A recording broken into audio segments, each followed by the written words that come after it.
Europe में पाकिस्तान के साकिब रजा मुस्तफ़ाई साहब ने एक सैयदजादे से पूछा, हुजूर ताजुश शरिया की जब जात अवामुन नास के दरमियान होती तो क्या माहौल होता? तो सैयद साहब ने कहा कि जब अवामुन नास के दरमियान होती तो ऐसे ही नजर आता जैसे चांद तारों के दरमियान।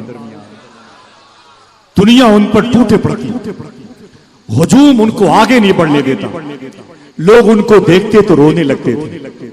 साकिब साहब ने कहा कि यही विलायत की पहचान है, यही विलायत की पहचान है। जब एयरपोर्ट पर गुजरते सरकारे ताजुश शरिया तो एयरपोर्ट का पूरा अमला, पूरा ग्रुप अपने काम काज को छोड़ के ताजुश शरिया को देखते हैं। लंदन के एयरपोर्ट पर बड़े बड़े काम रुक गए कई मरतबे जब हुजूर ताजुश शरिया सरकार ने वहां पर क़याम किया। आधे घंटे के लिए भी ठहर गए, फ्लाइट लेट हुई तो मालूम हुआ कि पूरा ग्रुप ये के बाद दिगरे अपना काम काज छोड़ के चला आ रहा। यार देखो तो ये कैसा इंसान है जिसको देख के सच्ची तौबा करने का दिल करता है। अल्लाह अल्लाह अल्लाह, जिसे देख के कलमा पढ़ने का दिल। अल्लाह, फ्लाइट पर जब आप तशरीफ फरमाओते तो बताते कि जब 2 पायलट होते उस फ्लाइट पे तो पायलट अपनी कुर्सियों से निकल के पीछे मुड़ करके अपने दरवाजे से ताजुश शरिया के चेहरे को देखते। अल्लाह, बोले मेरे दिलों का मालिक बैठा हुआ है। ये कैसा शख्स है जिसने दिलों पे कब्जा कर रखा है, जिसका चेहरा इतना खूबसूरत हो, उसका मजहब कितना खूबसूरत होगा। हुजूर ताजुश शरिया के पीछे मखलूक क्यों भागती थी, ये ऐलान तो नहीं हो रहा है कि मखलूक भागती थी। क्यों, कभी सोचा आपने पब्लिक क्यों भागती थी हुजूर ताजुश शरिया सरकार की जात को सुनकर, उनके वजूद को देख करके? मालूम है गौस आजम सरकार की करामत थी ये, कागजी बात नहीं, साबित करता हूं। गौस आजम अपनी मस्जिद बगदाद शरीफ में एंट्री कर रहे थे, साथ में उनके खादिम अली नसर थे। गौस आजम सरकार जब पहली सफ से दूसरी सफ, दूसरी से तीसरी सफ, तीसरी से चौथी सफ में आगे बढ़े, जामेउल जिलानी उसका नाम था उस मस्जिद का, तो अली नसर कहते कोई भी मस्जिद का मुक्तदी गौस पाक की ताजीम में खड़ा ना हुआ। न किसी ने गौस पाक का कदम चूमा, न किसी ने गौस पाक के हाथ को चूमा, न किसी ने गौस पाक के जुब्बे को चूमा, न किसी ने गौस पाक के पाकीज़ा जिसमें पाक के साये को चूमा। गौस पाक लोगों को हटाते जाते और आगे बढ़ते जाते। अली नसर बिन हैती कहते मैं परेशान हो गया कि लोग तो गौस आजम को एहतराम इस कदर करते हैं गौस आजम सरकार का कि आगे बढ़ने में बड़ी दिक्कत होती है। आज गौस पाक अकेले चले जा रहे हैं, कोई हाथ भी नहीं चूम रहा है, कोई पैर भी नहीं चूम रहा, आखिर बात क्या है?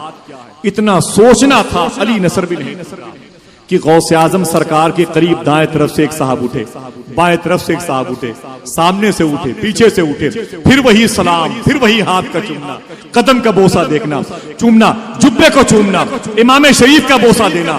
लोग लग गए, इतनी भीड़ जमा हो गई कि अली नसर बिन हैती को लोगों ने धक्के मार के बाहर कर दिया। जब ये बाहर गए तो सोचने लगे यार वो पहले ही सही था, कम से कम सुकून से मेहराबे हरम के साथ तो जाने वाला था। लोगों ने इतनी भीड़ पे अपने इश्क का इजहार किया, मैं खुद धक्के खा के बाहर आ गया हूं। इतना सोचना था कि गौस आजम उनसे मुखातिब हुए। फरमाते हैं अली नसर बिन हैती, मैं उन्हें इसलिए हैती कहता हूं कि बगदाद शरीफ से 250 किलोमीटर के फासले पर एक कस्बा हैत है जहां पर अली नसर की उसका नाम हैत है, हीत नहीं है, इसलिए मैं हैती कहता हूं। बाकी आप उलमा और मशाइख की तहकीक मेरे सर आंखों पर। तो अली नसर बिन हैती कहते हैं कि मैं सोचा मुझे गौस पाक ने करीब बुलाया, फरमाया अली नसर तुम क्या सोच रहे थे कि कोई गौस आजम से सलाम नहीं कर रहा है, कोई हाथ नहीं चूम रहा है? मैंने ये सोचा था कि मैं भी आराम से मुसल्ले तक पहुंच जाऊं और तुम भी आराम से मुसल्ले तक पहुंच जाओ, लेकिन तुम ये सोचने लगे कि कोई गौस आजम को पहचान नहीं रहा, गौस आजम को सलाम नहीं कर रहा है। सुनो अली नसर, लोगों का दिल मेरी मुट्ठी में है, जैसे चाहता हूं मैं इस्तेमाल करता हूं। मैं चाहता हूं तो लोग मेरे पास आते हैं और नहीं चाहता तो लोग मेरे पास नहीं आते हैं। यह साबित हो गया कि 900 साल के बाद ताजुश शरिया सरकार के करीब वही आता था जिसका दिल गौस आजम की मुट्ठी में होता था।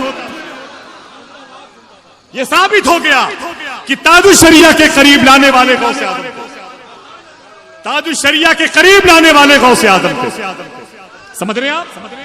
ये करामत है सरकार ताजुश शरिया, जात से जुड़ी हुई सरकार गौस आजम। समझिए आप? बहुत बहुत शुक्रिया। तो बात सरकार गौसुल आजम के उस लाडले की है जिनके चेहरे को देखकर लोग कहते थे ये हम शबीहे सरकार गौसे आजम के नवासे भी हैं और खुद भी शबीहे गौसे आजम, खुद भी शबीहे गौसे आजम।